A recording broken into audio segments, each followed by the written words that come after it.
السلام علیکم ورحمۃ اللہ وبرکاتہ۔ بسم اللہ الرحمن الرحیم۔ سامعین و ناظرین، گزشتہ ویڈیو نمبر 3 میں اسم کی 2 قسمیں معرفہ اور نکرہ مثالوں کے ساتھ سمجھایا گیا تھا، اور ساتھ ہی اسم معرفہ کی 7 قسمیں: اسم عالم، معرب باللام، اسماء اشارہ، اسماء موصولہ، ضمائر، منادا اور مضاف۔ اجمالی طور پر ان کو بھی آپ کے سامنے پیش کیا گیا تھا۔ آج کے اس ویڈیو میں سلسلہ کلام کو آگے بڑھاتے ہوئے کچھ مزید معلومات آپ کے سامنے پیش کی جا رہی ہیں۔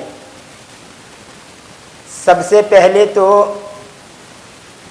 یاد رہنا چاہیے کہ جو اسم پہلے سے ہی معرفہ ہو اس کو ال داخل کر کے دوبارہ معرفہ کرنے کی ضرورت نہیں ہے، یعنی جو پہلے سے ہی معرفہ ہو اس پر ال داخل نہیں کیا جا سکتا۔ مثلا محمدن، یہ محمدن معرفہ ہے، آپ اس کے اوپر ال داخل کر کے المحمد نہیں کہہ سکتے۔ تو جو اس میں پہلے سے ہی معرفہ ہو تو آپ اس کے اوپر ال داخل نہیں کر سکتے۔ تو اسم عالم جو ہے وہ پہلے سے ہی معرفہ ہے، اس کے اوپر ال داخل نہیں کیا جا سکتا۔ لیکن ساتھ ہی ایک قاعدہ بھی یاد رہے کہ ہر زبان کے جو اصول و قواعد ہوتے ہیں اس میں کچھ قاعدے ایسے بھی ہوتے ہیں جو بعض جگہ پر ٹوٹ جاتے ہیں اور وہ قاعدہ وہاں پر لاگو نہیں ہوتا۔ مثلا یہاں پر ہی دیکھ لیجئے، اسم عالم کے اوپر ال داخل نہیں کیا جا سکتا، یہ قاعدہ ہے، کیونکہ اسم عالم پہلے سے ہی معرفہ ہوتا ہے اور ال جو ہوتا ہے وہ معرفہ بنانے کے لیے آتا ہے، اس لیے اسم عالم پر ال داخل نہیں کر سکتے۔ لیکن الحسن والحسین سیدہ شباب اہل الجنہ، جمعہ کے خطبے میں آپ سنتے ہیں کہ حسن اور حسین جنت کے نوجوانوں کے سردار ہیں۔ تو یہاں پر دیکھیں حسن اور حسین یہ دونوں بھی تو اسم عالم ہی ہے، یہاں پر کیوں ال داخل ہوا؟ تو اسی کا جواب میں دے رہا ہوں کہ ہر زبان کے جو اصول و قواعد ہوتے ہیں، کبھی کبھی وہ قاعدہ بعض جگہ پر لاگو نہیں ہوتا، جن کو کہا جاتا ہے مستثنیات، یعنی ہر قاعدے کے مستثنیات ہوتے ہیں۔ ہر قاعدہ جو قاعدہ ہوتا ہے ہر جگہ پر نہیں، لیکن کچھ قاعدے ایسے ہوتے ہیں کہ جس کے کچھ مستثنیات ہوتے ہیں، جس کو انگریزی کے اندر ایکسیپشن کہا جاتا ہے۔ تو یہاں پر یہ الحسن اور الحسین اس قاعدے سے مستثنا ہے، یعنی یہ قاعدہ اس پر لاگو نہیں ہوتا، یہ قاعدہ یہاں پر ٹوٹ جاتا ہے۔ یہ اس لیے میں نے وضاحت کر دی تاکہ اعتراض ہی نہ ہو کہ اسم عالم کے اوپر ال داخل نہیں ہوتا تو یہاں پر کیوں داخل ہوا ہے۔ دوسری بات کہ اس میں نکرہ جو ہوتا ہے، اس نکرہ کے اوپر جو تنوین ہوتی ہے اس کو حرف تنکیر کہا جاتا ہے۔ مثلا بیتن، اس بیتن میں آخر میں جو تا ہے، اس لفظ کے آخر میں اس کے اوپر تنوین ہے، تو اس تنوین کو حرف تنکیر کہا جاتا ہے۔ اور ترجمہ یہاں پر یہ کیا جاتا ہے ایک گھر، کوئی گھر۔ تو نکرہ کے ترجمے کے اندر ایک یا کوئی یا کچھ کا لفظ بھرایا جاتا ہے۔ بیتن کا معنی ایک گھر یا کوئی گھر۔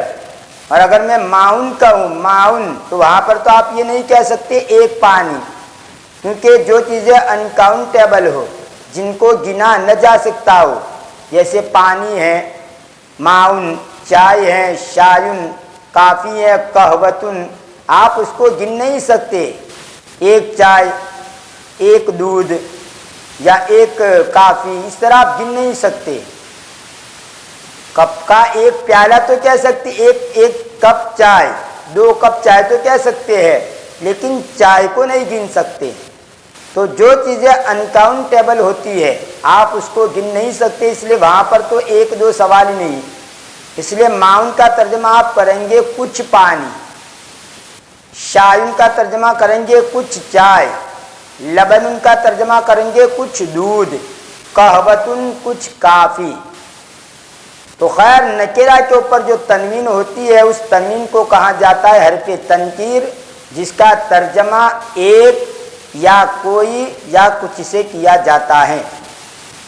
لیکن یاد رہے ہر جگہ پر اس تنوین کا ترجمہ یہ نہیں ہوتا۔ مثلا محمد یہ اسم علم معرفہ ہے، تو معرفہ کے اوپر جو تنوین ہوتی ہے آپ وہاں پر یہ ترجمہ نہیں کر سکتے ایک یا کوئی۔ مثلا محمد، یہاں پر آپ یہ نہیں کہہ سکتے ایک محمد، کوئی محمد، بلکہ یہاں پر تو صرف محمد کہنا پڑے گا۔ نکرہ کے اوپر آئے گا تو وہاں پر آپ یہ کہیں گے ایک، کوئی یا کچھ۔ ایک اور بات بیچ میں کہتا چلوں، اگرچہ یہ علم بلاغت سے تعلق رکھتا ہے کہ ہر جگہ پر تنوین کا ترجمہ ایک یا کوئی نہیں کیا جاتا، اس کے اوپر سے میں کہہ رہا ہوں وَرِضْوَانٌ مِّنَ اللَّهِ اکبر، قرآن کریم کی یہ آیت کریمہ ہے۔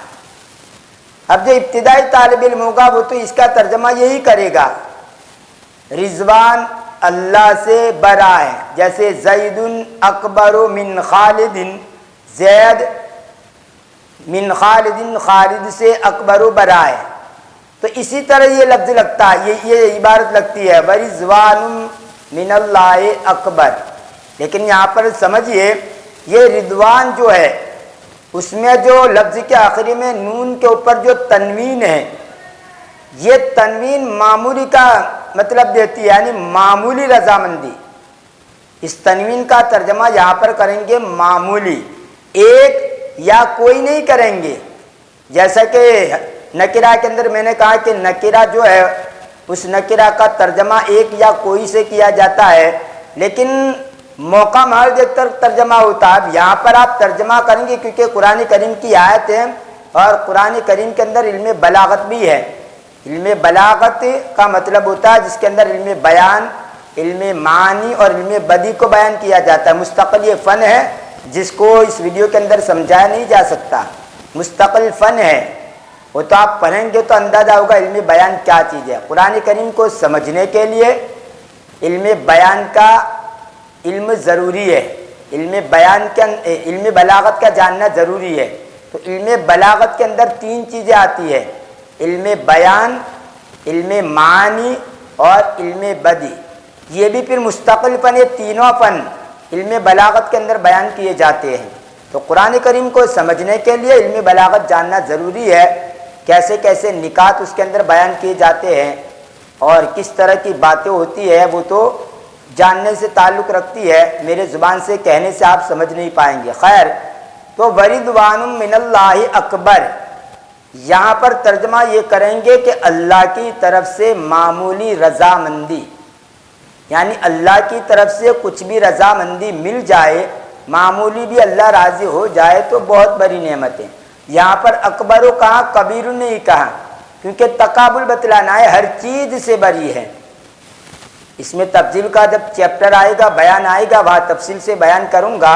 یہاں پر صرف اتنا سمجھیے کہ کسی کے مقابلے میں اگر بیان کرنا ہو تو افعلو کا وزن آتا ہے اکبر، یہاں پر کبیر نہیں ہے، اکبر ہے۔ تو خیر، وَرِضْوَانٌ مِّنَ اللَّهِ اکبر کا ترجمہ یہ ہوا کہ اللہ کی طرف سے معمولی رضامندی بھی بہت بڑی نعمت ہے۔ ایک آدمی، عام آدمی آپ سے خوش ہو جائے اور ایک باپ آپ سے خوش ہو جائے، تو عام آدمی بھی آپ سے خوش ہو گیا، باپ بھی آپ سے خوش ہو گیا، لیکن باپ کی خوشی بری ہوئی ہے۔ خوشی میں تو دونوں شریک ہے، شرکت ہے کہ باپ، عام آدمی بھی آپ سے خوش ہو گیا، باپ بھی آپ سے خوش ہو گیا، مدرس آپ سے خوش ہو گیا۔ تو ایک استاد اور ایک باپ اگر آپ سے خوش ہو جائے تو یہ خوشی بہت بڑی چیز ہے۔ معمولی بھی رضامندی، استاد کی اور ماں باپ کی معمولی رضامندی بھی بہت بڑی نعمت ہے۔ اس کے برخلاف اگر نافرمانی بھی کی جائے تو سنگین ہے۔ ایک عام آدمی کی بات آپ نہ مانیں اور ایک استاد کی یا ایک باپ کی آپ بات نہ مانیں تو نافرمانی تو دونوں ہے۔ باپ کی نہ ماننا، استاد کی نہ ماننا یہ بھی نافرمانی ہے، اور عام آدمی کی بات نہ ماننا یہ بھی نافرمانی ہے۔ لیکن باپ کی نافرمانی، باپ کا حکم نہ ماننا، استاد کا حکم نہ ماننا، یہ تو بڑا ہوا ہے، سنگین ہے۔ تو اسی طرح آپ یہاں سمجھے کہ اللہ کی معمولی رضامندی مل جانا یہ بہت بڑی نعمت ہے۔ تو یہاں پر رضوان میں جو تنوین ہے وہ معمولی بتلانے کے لیے، تحقیر کے طور پر، یعنی معمولی، چھوٹی سی معمولی رضامندی۔ خیر، تو یہ میں نے بیچ کے اندر ایک بات یہ کہہ دی تاکہ آپ کنفیوز نہ ہو جائیں۔ تو قاعدہ تو آپ یہی یاد رکھیں گے، قواعد عربیہ کے اندر، قواعد اللغت العربیہ کا قاعدہ تو یہی یاد رکھیں گے کہ نکیرہ کا جو ترجمہ کیا جاتا ہے وہ ایک یا کوئی، لیکن ہر جگہ پر یہ تنوین جو ہوتی ہے حرف تنکیر نہیں ہوتی، یعنی ہر جگہ پر ایک یا کوئی ترجمہ نہیں کیا جاتا، موقع محل دیکھ کر اس کا ترجمہ ہوتا ہے۔ دوسری بات کہ نکیرہ کے اوپر جو ال داخل کیا جاتا ہے اس ال کو لام تعریف بھی کہا جاتا ہے، لام جو اس میں ہوتا ہے، اور حرف تعریف بھی کہا جاتا ہے۔ تو ال داخل ہونے کی وجہ سے یہ نکرہ کے جو لفظ تھا اس کے پیچھے لفظ کے آخر میں جو تنوین تھی وہ تنوین ہٹ جاتی ہے، دور ہو جاتی ہے۔ دوسرے لفظوں میں یوں کہہ لیجئے کہ ال اور تنوین کی آپس میں بنتی ہی نہیں۔ جہاں ال ہوگا تنوین وہاں سے بھاگ جائے گی، جہاں تنوین ہوگی ال وہاں سے راہ فرار اختیار کرے گا۔ شروع میں ال ہوگا لفظ کے شروع میں تو لفظ کے آخری میں تنوین نہیں ہوگی، لفظ کے آخری میں تنوین ہوگی تو شروع میں ال نہیں ہوگا۔ جیسے بیتن، یہاں اس لفظ کے آخری میں تا کے اوپر تنوین ہے، شروع میں ال نہیں ہے۔ جیسے ہی آپ نے ال لگا دیا ال تو پیچھے سے تنوین جو ہٹ جائے گی، صرف ایک پیش رہ جائے گا البیتو۔ آپ یہ نہیں کہہ سکتے البیتن، بلکہ یوں کہیں گے البیتو۔ تو نکرہ کے اوپر ال لگانے سے وہ نکرہ معرفہ بن جاتا ہے، اور اس معرفہ کو کہا جاتا ہے معرف باللام، یعنی ال کے ذریعے بنایا ہوا معرفہ، اس کو کہتے ہیں معرف باللام۔ دوسری بات یاد رکھ، ایک بات اور یاد رکھیے کہ ال کے اوپر جو حمزہ ہوتا ہے اس حمزہ کو حمزۃ الوصل یا حمزہ وصلی کہا جاتا ہے۔ حمزہ وصلی کا مطلب یہ ہوتا ہے کہ معرف باللام کے اوپر اگر کوئی لفظ آ جائے، چاہے وہ اسم ہو، چاہے وہ فعل ہو، چاہے وہ حرف ہو، اگر کوئی لفظ آ جائے اور اس کو اس کے ساتھ ملانا ہو تو ملانے کی صورت کے اندر یہ حمزہ جو ہوتا ہے وہ پڑھا نہیں جاتا۔ مثلا البیتو، اس کے شروع میں آپ نے لگا دیا و، تو جیسے ہی و لگایا تو آپ و البیتو نہیں پڑھ سکتے، بلکہ حمزہ کو سائلنٹ کر دیں گے اور حمزہ کو تلفظ میں نہیں لائیں گے اور پڑھیں گے والبیتو، لکھیں گے ضرور اس لفظ کو، اس حرف کو آپ لکھیں گے ضرور، لیکن تلفظ میں سائلنٹ رہے گا، یعنی آپ اس کو پڑھیں گے نہیں، والبیتو۔ ایسے ہی ابنن اور اسمن، اس کا جو حمزہ ہے وہ بھی حمزہ وصلی ہے، اس کے شروع میں بھی اگر کوئی لفظ آئے گا تو پڑھیں گے نہیں۔ جیسے یہ واو کو ہی سمجھ لیجئے، ابنن اور اسمن پر اگر واو لگا دیا تو آپ پڑھیں گے وبنن اور وسمن، و ابنن اور و اسمن نہیں پڑھیں گے۔ بہت سے لوگ اسمن کے شروع میں لفظ آتا ہے پھر بھی وہ حمزہ پڑھتے ہیں، مثلا مسمک، تیرا نام کیا ہے، تو بعض لوگ اس کو بولتے ہیں ما اسمک، ما اسمک، حالانکہ ما اسمک نہیں کہہ سکتے، یہ حمزہ وصلی ہے۔ جب شروع میں ما گیا تو اس ما کو اس کے ساتھ ملا دیں گے اور کہیں گے مسمک، تیرا نام کیا ہے، مسم ابی کا، تیرے باپ کا نام کیا ہے، تو یہاں پر یہ حمزہ کو پڑھیں گے نہیں۔ تو حمزۃ الوصل یا حمزہ وصلی کا مطلب یہ ہے کہ جب وہ کوئی یہ معرف باللام یا وہ حمزہ اگر شروع سے ہی آتا ہو، شروع میں ہی ہو تو پڑھیں گے اس کو، لیکن جب اس کے شروع میں کے اندر کوئی اور لفظ آ جائے تو لکھا ضرور جائے گا لیکن پڑھا نہیں جائے گا، اس کو کہا جاتا ہے حمزۃ الوصل یا حمزہ وصلی، اور اس کے بالمقابل ایک ہوتا ہے حمزہ قطعی۔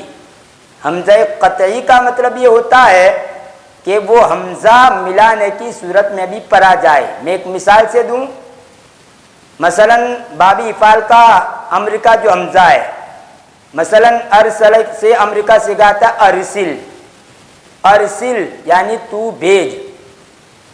تو یہاں پہ دیکھیے یہ ارسل، ارسل میں حمزہ ہے، اگر شروع میں آپ واو لگا دیں گے یا کوئی اور لفظ لگا دیں گے تو آپ اس حمزہ کو نہیں پڑھیں گے۔ مان لو کہ واو لگا دیا تو آپ پڑھیں گے وَأَرْسِلْ، یہ نہیں کہ حمزہ کو چھوڑ کر ورسل پڑھے، تو ورسل پڑھنا غلط ہے، بلکہ حمزہ کو پڑھیں گے وَأَرْسِلْ۔ تو اسی کو کہا جاتا ہے حمزہ قطعی، یعنی جب وہ حمزہ سے ہی شروع ہوتا ہے اس وقت تو پڑھتے ہی ہے، لیکن جب اس کے شروع میں کوئی لفظ آ جائے تب بھی اس کو پڑھیں گے، اس کو سائلنٹ نہیں کریں گے، تلفظ کے اندر وہ بھی آئے گا، سائلنٹ نہیں ہوگا۔ وَأَرْسِلْ، اور تو بھیج۔ تو حمزہ کی دو قسمیں ہو گئی، حمزہ وصلی اور حمزہ قطعی۔ حمزہ وصلی ملانے کی صورت میں نہیں پڑھا جاتا، اور حمزہ قطعی ملانے کی صورت میں بھی پڑھا جاتا ہے۔ تو آج کے اس ویڈیو کے اندر آپ بس اتنا یاد رکھیے، نکیرہ کے اوپر ال داخل ہو تو معرفہ بن جاتا ہے، اور ال جو ہوتا ہے وہ ال کا جو حمزہ ہوتا ہے وہ حمزہ وصلی ہے۔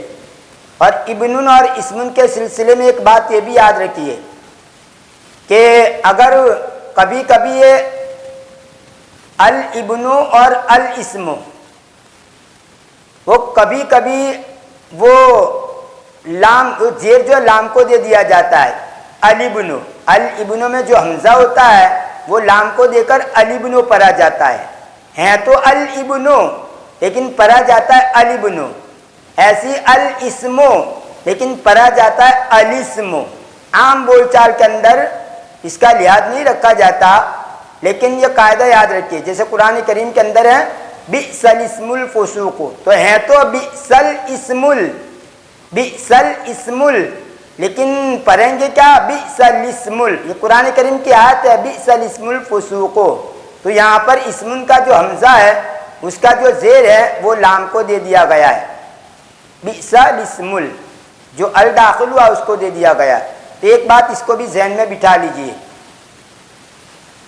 خیر، تو آج کے ویڈیو کے اندر بس اتنا ہی، انشاءاللہ آنے والے ویڈیو کے اندر سلسلہ کلام کو آگے بڑھاتے ہوئے اسی پر ہم بحث کریں گے اور ڈیٹیل کے اندر سمجھیں گے، اور مزید کچھ وضاحت آپ کے سامنے اس سلسلے میں کی جائے گی۔ معرب باللام کے بارے میں مزید وضاحت آنے والے ویڈیو کے اندر میں کروں گا۔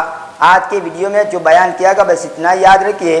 ویڈیو پسند آیا ہو تو لائک کیجئے، اور عربی زبان کے شائقین تک زیادہ سے زیادہ ویڈیو کو پہنچائیے، اور ہمارے اگر اس چینل کو سبسکرائب نہیں کیا ہے تو برائے مہربانی سبسکرائب کر لیجئے، بیل آئیکن کو بھی ضرور پریس کیجئے، اور ساتھ ہی آل کو بھی دبائیے تاکہ جب بھی میں نئی ویڈیو اپلوڈ کروں سب سے پہلے آپ کو اس کی نوٹیفیکیشن موصول ہو۔